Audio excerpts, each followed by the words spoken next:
Good morning बच्चों, कैसे हो आप? आशा करता हूँ आप सही होंगे। लर्निंग टाइम विद हरीश में आपका स्वागत है। आइए देखते हैं। शिक्षा निदेशालय राष्ट्रीय राजधानी क्षेत्र दिल्ली की हिंदी की वर्कशीट नंबर 53, कक्षा है 10। ठीक है बेटा। दिनांक है आज की 9 नवंबर 2020, सोमवार का दिन है आज। ठीक है बेटा। तो ये आपकी हिंदी की कक्षा 10 की 53वीं वर्कशीट है बेटा। ठीक है।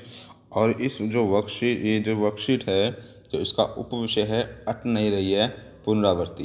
ये अट नहीं रही है कविता सूर्यकांत त्रिपाठी निराला जी की है। इसका काम आपको पहले भी करवाया जा चुका है। तो आज ये पुनरावृत्ति के लिए ये वर्कशीट बनाई गई है। आइए देखते हैं इस वर्कशीट के अंदर क्या है। ठीक है बेटा। तो जैसे कि आप जानते हैं, कविता का नाम है अट नहीं रही है। क्या नाम है?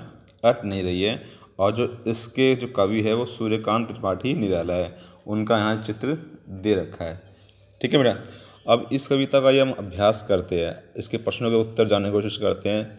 लेकिन उससे पहले चलो एक बार हम कविता को, एक बार इसकी जो व्याख्या है मैं आपको एक बार फिर दोबारा से समझा देता हूँ, ताकि तुम्हारे तुम जो प्रश्न करोगे इनका उत्तर लिखने में तुम्हें कोई परेशानी ना हो। ठीक है बेटा। तो कविता का नाम है अट नहीं रही है। एक मिनट। तो ये कविता है अट नहीं रही है।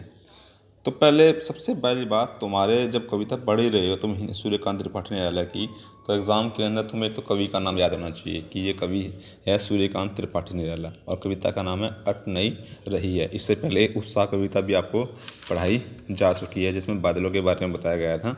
तो ये अट नहीं रही की पुनरावृत्ति कार्य है। तो सबसे पहले अट का मतलब क्या होता है वो जानना जरूरी है। अगर तुम्हें अट का ही मतलब नहीं पता तो तुम कविता को क्या पढ़ोगे आगे। तो अट का मतलब होता है यहाँ पे समाना। समाना, किसी चीज़ में समा जाना। अट का मतलब किसी चीज़ में समा जाना, इतने घुल जाना, पता ही नहीं चलना, यानी प्रविष्ट करना किसी चीज़ में। ठीक है बेटा, समाना। तो अट नहीं रही है, इसका अर्थ होता है अट का मतलब समाना, यानी समा नहीं रही है कोई भी चीज़, हम उसके अंदर जा पा रहे, उसको उसमें डूब चुके हैं पूरी तरह से। ठीक है बेटा। तो कवि क्या कहता है? अट नहीं रही है आबा फागुन की तन सट नहीं रही है। तो जो कविता है, जो ये अट नहीं रही है, सबसे पहली बात ये है फागुन महीने की। फागुन का महीना कौन सा होता है?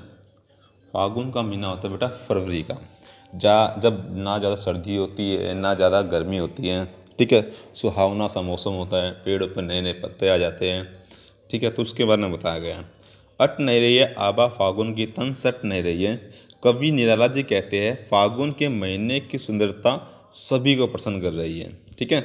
और फागुन की जो सुंदरता है संसार में कहीं भी समा नहीं रही है। अट का मतलब समा नहीं रही है। ठीक है बेटा। जो फागुन की सुंदरता है कहीं भी समा नहीं रही है। ठीक है।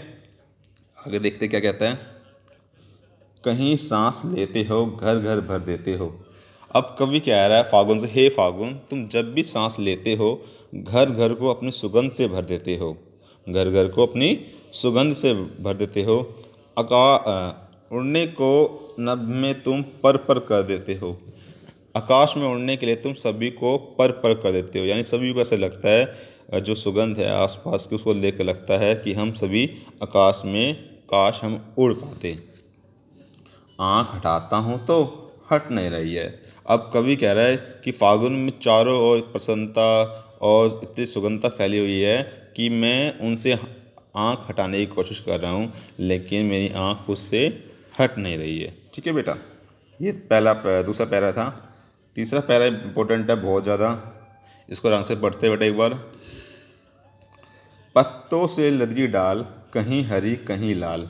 अब कवि कह रहा है कि पेड़ों की जो डालियाँ है ना वो हरे और लाल कोमल पत्तों से लदी हुई है फरवरी के महीने के अंदर। ठीक है बेटा। ऐसा ही होता है कि पत्ते झड़ जाते हैं, पुराने वाले नए पत्ते आ जाते हैं, तो वो हरे और लाल रंग के होते हैं थोड़े थोड़े। अर्थात जब जब नए नए पत्ते आते हैं तो लाल और हरे रंग की झलक उनमें दिखाई देती है। ठीक है बेटा। कहीं पड़ी है उर में मंद गंध पुष्पमाल। उर का मतलब हो गया हृदय। उर का मतलब क्या हो गया? हृदय। ठीक है। तो कवि कह रहा है कि पेड़ पौधे सुगंधित फूलों से लद जाते हैं, यानी जो पेड़ पौधे हैं वो सुगंधित फूलों से लद जाते हैं। ऐसा लगता है कि मानो पेड़ पौधों के गले में मालाएं सुशोभित है। ठीक है बेटा। पाट पाट शोभा श्री पट नहीं रही है। अब पाट, पाट का मतलब होता है बार बार। क्या होता है बेटा? पाट का मतलब बार। ठीक है। जगह जगह पर प्राकृतिक सौंदर्य से भरी हुई है, तो इस धरती पर कहीं भी समा नहीं रही है। फागुन के महीने की सुंदरता बहुत ही सुंदर और अद्भुत होती है।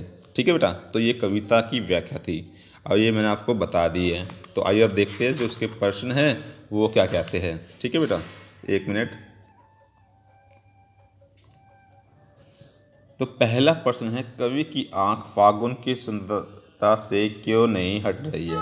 तो इसका आंसर मैंने आपको बता दिया, फिर भी चलो आपको बता देता हूँ कि चारों तरफ फागुन की जो सुंदरता है वो फैली हुई है। सभी पेड़ पौधे जीव जंतुओं में नव प्राणों का संचार। नव प्राण क्या होता है? मतलब बेटा, इसकी जो पेड़ पौधे हैं उनके पत्ते झड़ जाते तो नए पत्ते आते तो नए प्राणों का संचार हो जाता है। चारों तरफ मौसम सुहावना हो जाता है, ना अधिक सर्दी होती है ना अधिक गर्मी होती है। ठीक है। तो ये सारी चीज़ें देखकर कवि की जो आंख है उसकी फागुन की सुंदरता से हट नहीं रही है। ठीक है बेटा। तो ये इसका उत्तर था। आइए प्रश्न नंबर 2 देखते हैं। फागुन में ऐसा क्या होता है जो बाकी ऋतुओं से भिन्न होता है? तो आपको पता चल गया होगा, मैंने आपको व्याख्या पहले बता दी है। फागुन में चारों तरफ हरियाली होती है, मौसम सुहावना होता है, पुराने पत्ते झड़ जाते हैं, नए पत्ते आ जाते हैं, पेड़ पौधे फूल सब पर जो सुगंधता फैल हवाओं में सुंदरता फैल हवाएं चलती है तो सुगंधता फैलती है। सभी में नव जीवन का संचार हो जाता है जो अन्य किसी ऋतु में नहीं होता। तो ये इस प्रश्न नंबर 2 का उत्तर था। ठीक है बेटा। आइए प्रश्न नंबर 3 देखते हैं। प्रकृति के सौंदर्य की दृष्टि से आपको सबसे अच्छी ऋतु और महीना कौन सा लगता है, वह क्यों? सोच कर बताइए।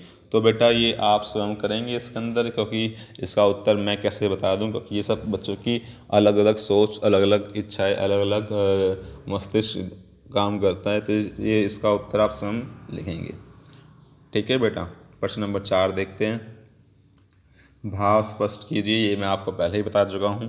पत्तों से लदीजिए डाल, कहीं हरी कहीं लाल, कि जो फागुन के महीने के अंदर जो पेड़ पौधे होते हैं उसमें नए नए पत्ते निकल जाते हैं, तो जो वो पत्ते होते हैं उनमें लाल हरे रंग की झलक दिखाई देती है। कहीं पड़ी है उनमें मंद गंध पुष्पमाल, और जो पेड़ पौधे हैं सुगंधित फूलों से लद जाते हैं, तो ऐसा लगता है जैसे कि पेड़ पौधों के गले में पुष्पमाला यानी फूलों की मालाएं सुशोभित हो रही है। ठीक है बेटा। ये प्रश्न नंबर 4 का उत्तर था। प्रश्न नंबर 5 देखते हैं। प्राकृतिक सौंदर्य सुंदर सी कविता की रचना कीजिए। इस गतिविधि में आप अपने शिक्षकों व माता पिता की सहायता ले सकते हैं। तो बेटा ये क्वेश्चन भी आप स्वयं करना। जिस तरह से जो निराला जी ने कविता लिखी है ऐसे ही आप कोई कविता प्राकृतिक सौंदर्यता पर बना सकते हैं। इस समय सुहावना मौसम है सर्दी का। ठीक है। तो अब अपने आसपास देखिए और कविता बनाने की कोशिश कीजिए। ठीक है बेटा। तो एक खास संदेश कोविड के संदर्भ में, जैसे कि आप जानते हैं दिल्ली पूरी तरह से अनलॉक हो चुकी है, लेकिन कोरोना के केस फिर भी बढ़ते ही जा रहे हैं। इसका रीज़न क्या है? लोग मास्क का प्रयोग नहीं कर रहे हैं। तो आप सब जब भी बाहर जाओ तो मास्क पहन के जाओ, और जब कभी बाहर से घर आओ या घर से बाहर जाओ, जब भी जाओ तो अपने हाथों को 20 सेकंड तक साबुन से अच्छी तरह धोए। ठीक है बेटा। आशा करता हूँ ये वीडियो आपको अच्छी तरह समझ में आ गई होगी, और वीडियो समझ में आ गई होगी तो बेटा इसको लाइक और सब्सक्राइब भी करें। धन्यवाद।